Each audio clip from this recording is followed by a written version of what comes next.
This is the problem I have with highly religious people. They impose their beliefs and religion on you without having any respect whatsoever for your stuff. I'm talking about my mother-in-law right now. I think I have pretty much given you the gist of my story, but trust me, you won't even be able to guess how bat-crap crazy things are in my life right now because of her. I'm Lily, and I'm 27, and I got married to Ray almost 2 years ago. He's a gem of a man, and I never had any doubts about him. But the problem is his mother, Clay, and he also knows that she's evil. I met her for the first time 6 months before we got married, and the first thing that she asked me after my name was my religion. I always found that weird. I mean, I get it that it's important to some people, I respect it, but that was the first time we met. I told her I'm a Buddhist. She tried very hard to hide her disdain, but I could see right through it. She took Ray to his side and said a bunch of gibberish, and of course I knew what it was about. It was that I was not Catholic. You see, Ray had told me that she was a religious fanatic, and as much as he hated that she imposed herself on everyone, he also could not do anything about it. And I understood, so I was kind of prepared for this kind of behavior. She spent the rest of the dinner asking me these passive-aggression questions like, do you eat chicken? Do you eat rice? Like, can you believe the ridiculousness? But whatever. I somehow survived that dinner, and Ray had to go through a series of difficult conversations with his mother about my religion before she agreed to not make such a ruckus of things, and just kept her mouth shut, no matter how much she despised me being a Buddhist. Until the wedding, she was barely involved with anything, and honestly, we preferred it that way. We got married. She did not cause any such problems because Ray had talked to her real good. Well, after the wedding, she came to our house and said she wanted to have a conversation about something. It was important. She basically said that she was okay with me having a different religion, but all she wanted was for me to at least get acquainted with theirs and just visit the church with them every Sunday as it was a big part of their life. I understood where she was coming from. I mean, this was the first time she was ever being a little sensible about the whole thing, so I agreed. I was anyways a Christian myself till I transitioned to Buddhism when I was 19, so I knew a lot about church. After this, things were somewhat okay, with some occasional jabs that she made at me for time to time, which were annoying but tolerable. So, Ray and I proceeded to begin our married life, and has been very actively involved and interested in my religion too. He meditates with me every single morning and even goes to my ashram with me every time I visit. He had been the target of some wrath from the mom about where he was going because even though she was okay with me, she was still uptight Christian person. She fought with him on multiple occasions about this and asked him to not get influenced by my modern idea. Imagine calling Buddhism a modern idea. This is what things were like for a few months, and we had learned to ignore it. But everything took a drastic turn after I got pregnant, which was 10 months after we had gotten married. I had not started seeing much, but I noticed that Clay had started acting a little weird around me. She was saying stuff like, in case you kids change your mind about having this baby, let me tell you. You know, you can get rid of that baby. It's absolutely prohibited in this family, though. And it used to catch me so off guard because why would she even talk about that? When she was very clearly happy that the news we really wanted the baby.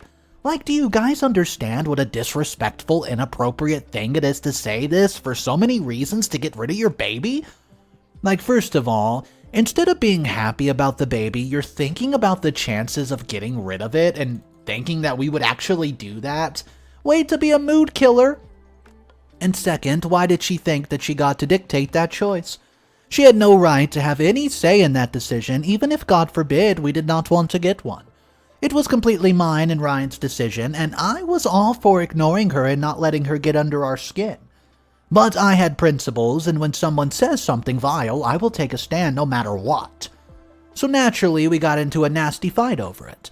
Even though Ryan was trying just to be the mediator and start, after a point the things she was saying were so outrageous that even he had to put his foot down and shout at her. I legit never seen him shout at anyone before, but I guess everyone has a limit, and she really knows how to get under someone's skin. After that, we did not have much contact with her for over 6 months, but then the final trimester of the pregnancy, She started coming to our house again and checking up on me. She was acting like nothing happened, and it was honestly a little enraging and weird. But we thought, why poke the bear? After that, my pregnancy was such at a stage that I was extremely focused on keeping healthy and just taking as much care of myself as possible, so I did not pay much attention to whatever she was doing. After 3 months, we had our son Liam, and I could even explain the intensity of happiness we felt. It was like nothing we've ever felt before. But I will need a whole nother post to express this fully. So after Liam was born, Clay's tantrum had assured a whole new level. It was almost like she felt that she owed us now that we had a grandson and started imposing herself a lot more on us. Everything she had been doing until then was magnified to a whole new level as she had found a new project to focus her attention on. Just thinking about it makes me feel nauseated. I don't understand why so many in-laws get so fixated on their grandchildren as if they have all the right to make decisions for them without any regard for their parents. I'd always hated this, which is one of the reasons why I switched to Christianity, because there's just too much meddling in the name of Christ and tradition. A week after Liam was born, she started fixating on getting him baptized. I was no surprise to what that meant. She would suggest that because, of course, I told her, I want Liam to follow Buddhism until he grows old enough to make his own decision. Well, Ray, he knew about this. We had a conversation about this long ago before we even got married, so that we're on the same page about everything before getting married. Clay's reaction to this was hysterical, to say the least.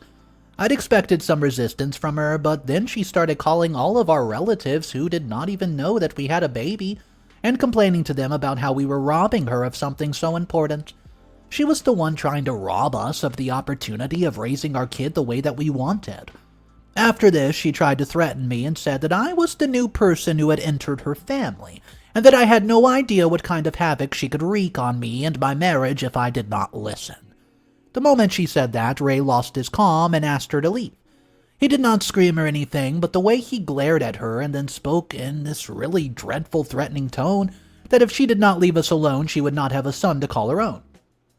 There was pretty heavy words, you know. I felt really bad for Ray that his own mother was doing all this at the time his son was born, instead of joining him in the happiness. He did not deserve this. We had a very long, serious conversation about all this after she left, and even though he was mostly angry, he was also sad because his mother was very unpredictable and controlling. And if it came to it, she could badmouth us furthermore to Ray's family. And it's easy to say that we would be better off on our own, but such things always leave you with a huge void to fill. Not to mention that our son might have to grow up without his entire extended family. We went to sleep that night, and when we woke up the next morning, 10 to 15 of our family members had left the family group. You know, we were completely clueless. And then we called Clay because we were sure that she had something to do with it. She picked up and said, if you deny me the right to have a relationship with my grandson, I will not let you have a relationship with anyone in the family, and then she hung up. Well, this happened a few days ago, and you know what? We don't deserve this. This should be the time of extreme happiness and celebration for us, but she's just crapping on all of it. Ray is so depressed right now, and so am I.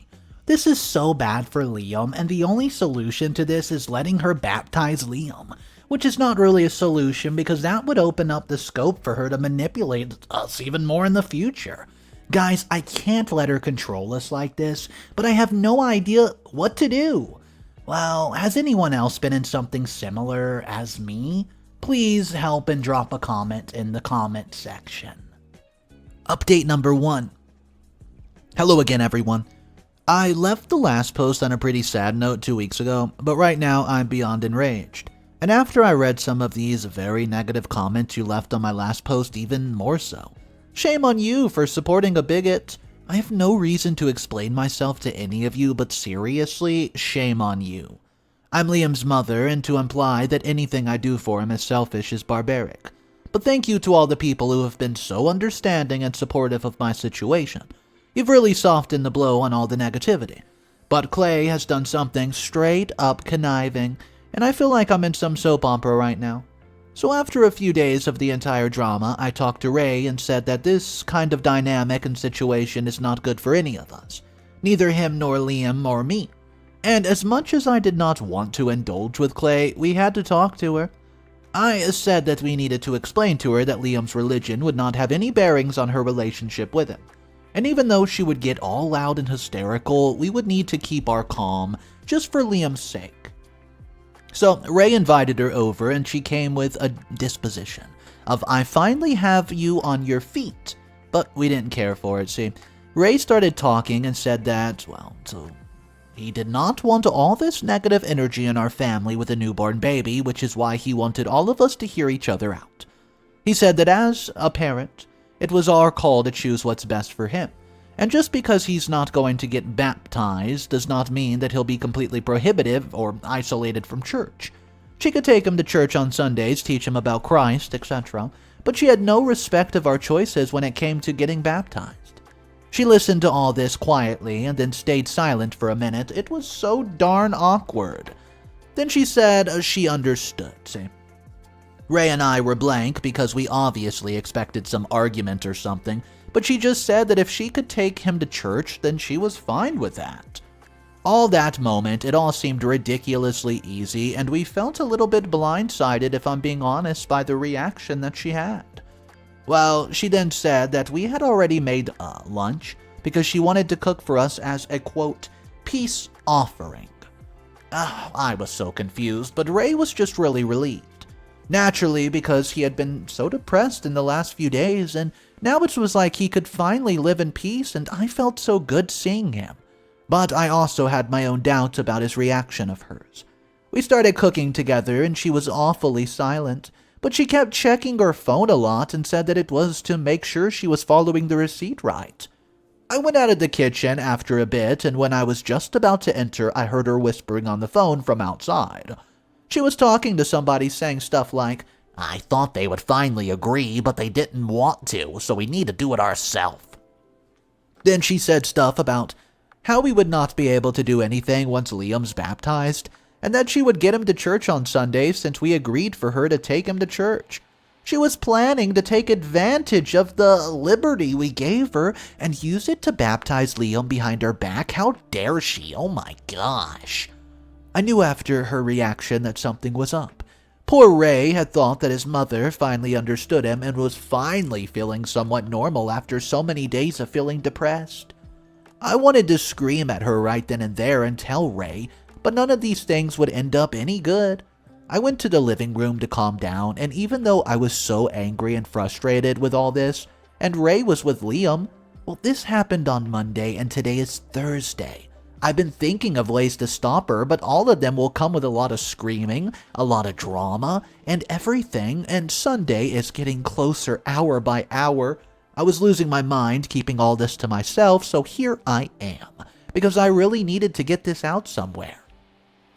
That day, after I heard all this, I just went to the kitchen silently and continued to cook as if nothing happened. I wanted to smack her face, if I'm being honest. I can't let her baptize him, but if I go to church and stop her myself, it would give her a leeway to involve our family again and mess things up even further. I don't know if I'm able to express the gravity of my helplessness right now, but I'm losing my marbles.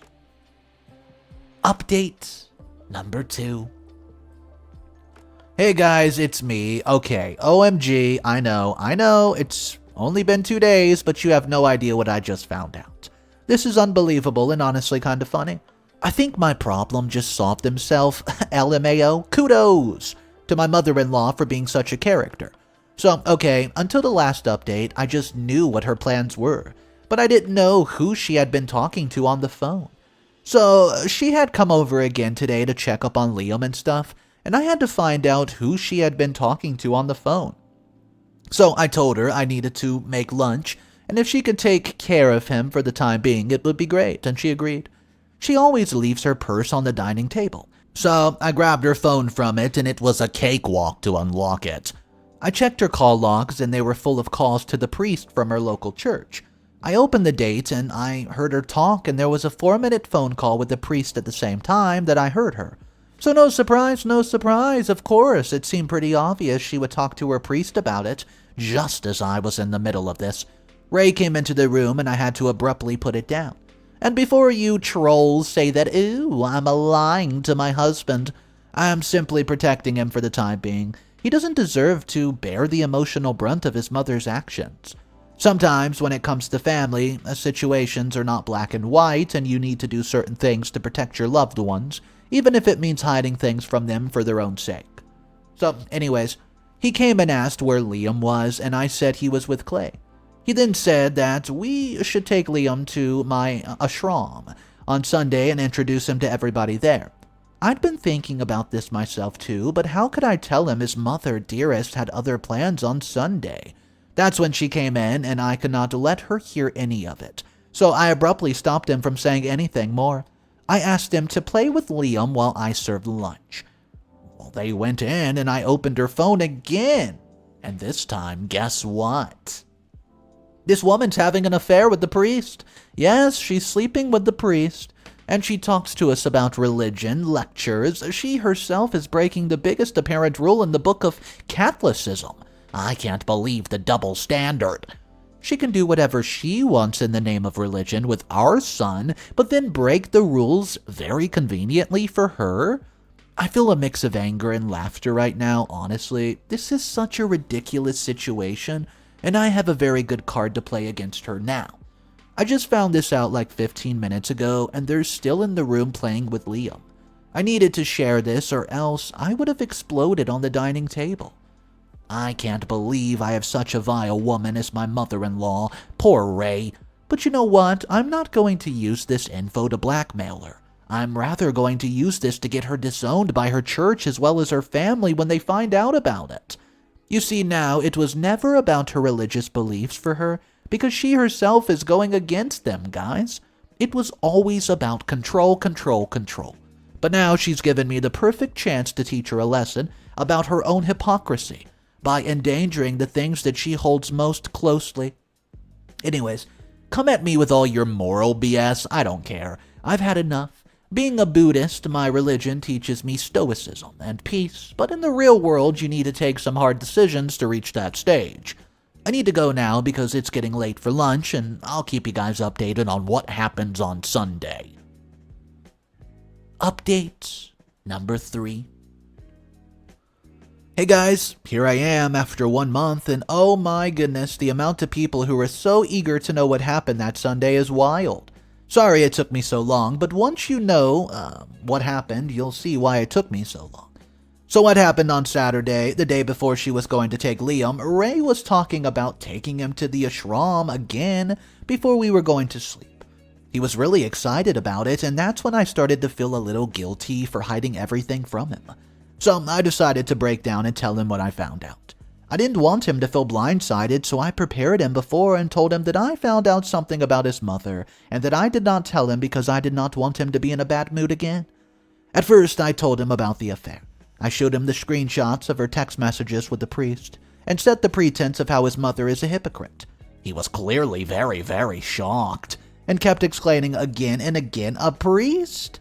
He asked me why I was even on her phone, not in an angry tone, but just in a very shocked manner.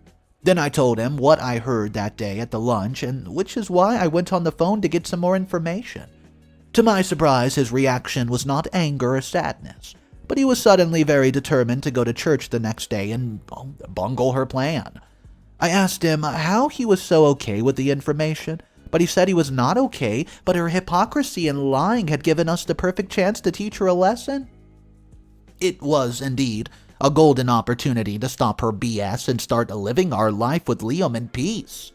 Of course, he was shocked at first, but he worked through the really odd parts quickly and joined me with my plan. So the next day, Clay came over as planned to pick Liam up for church. I gave her one last chance to come clean and asked if there was any reason why she was so eager to take him to church on this specific day. And she just said she was really excited to spend time with her grandbaby. I still mentioned in a joking tone that her eagerness almost made it seem like she had something planned, to which she got really defensive and said there was nothing like that going on. There was that. Even when I was indirectly accusing her, she did not budge and took him to church. Ray and I left for church 5 minutes after in our car, and when we reached there, she was next in line for the baptism. We made our way through the church crowd, and the second we reached her, it was her turn. I grabbed her shoulder and asked her what was she doing, and she was startled, but the moment she saw me, she rushed her butt off and asked the priest, her boyfriend, LOL, to go as fast as he could. He started with the whole bit, and I screamed at her to make it stop or she would not be ready to bear the consequences. She asked me to shut the heck up, it's too late. I couldn't do anything to stop her, and then passed this really annoying smile. So I said, okay, you brought this upon yourself, woman, then ran there on the stage and gestured to Ray to grab Liam from them. I reached the stage and Ray snuck up on her and snatched Liam away. There was a lot of hustling and bustling, and that's when I announced in front of the whole church community she is sleeping with the priest. Everybody frowned and started talking about her in a hushed tone, and she ran up towards me in an attempt to attack me. Ray asked one of the other priests to hold Liam and ran to the stage to stop his mother from attacking. He grabbed her hand very tightly, and she screamed the ugliest cuss words at me in the church for everyone to hear. I got off the stage and showed the screenshots to everyone, walking through the stand like a maniac while Ray held her. Her screams and cusses had turned into cries and complaints. And guess what? The priest had suddenly disappeared from the church the moment this started happening. What a coward. So I took Liam from the other priest. Ray let her hands go and said to her that it was important for her to do this so that she could own up to the fact that she was not as religious and a devout Christian as she thought she was. She was a hypocrite who was ruining her son's life, and he was done keeping up with her pretentious conservation. Anyways, we left, and she just stood there in her shame. Luckily, we stopped Liam from getting baptized in time and made our way straight to the ashram. In the next month, all of Ray's family members got to know about her affair and her breakdown in the church and stopped talking to her, because of which she eventually permanently left town. We also got a lot of visits from so many of our family members as they wanted to check up on us after the incident, which is why I've been super busy catering to them. We have not heard from Clay since then, but apparently she's been doing a lot of volunteer church work as redemption. Well, good for her, I guess. Oh, and before you guys come to me saying, oh, how can you put her through all this? Please only judge me if you can think of any other solution that did not end up at least one of us getting hurt and affected, then talk. For now, God served her right. Thank you for supporting me while I was going through all this, especially post-pregnancy. You have no idea how much support has meant to me. Thank you. Bye for now.